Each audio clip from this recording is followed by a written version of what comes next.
Begin tonight with the story of one man turning his life around from convict to entrepreneur. Masonry takes a lot of time and commitment, and so does getting clean from drug addiction. Today, Derek Rush sat down with Victor Pavia III, owner of Vic's Bricks, to hear his story and introduce him in a different light to some officers who first met him on the wrong side of the law. Brick by brick, masonry isn't easy, but for Vic's Bricks owner Victor Pavia III, there's a direct correlation between masonry and the work that he went through to get clean from his addiction.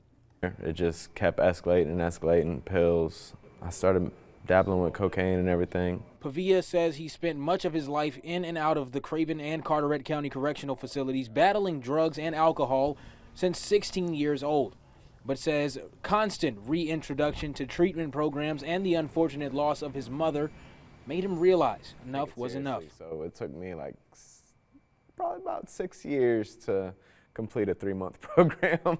About a year into the program is when I lost my mother. I never really gave drinking too much more thought after that.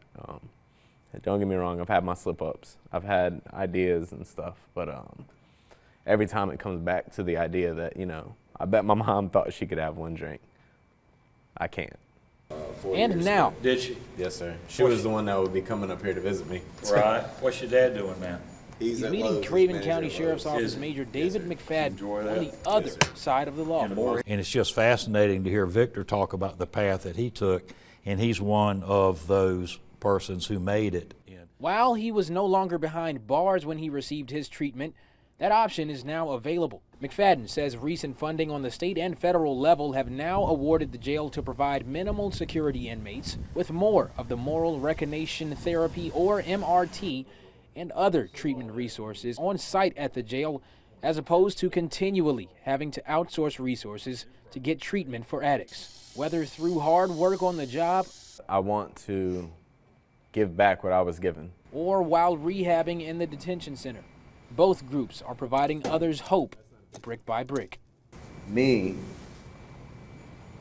from where I've come from, in and out of jail, constantly getting in trouble, to be here with you guys right now, you know, it can be done.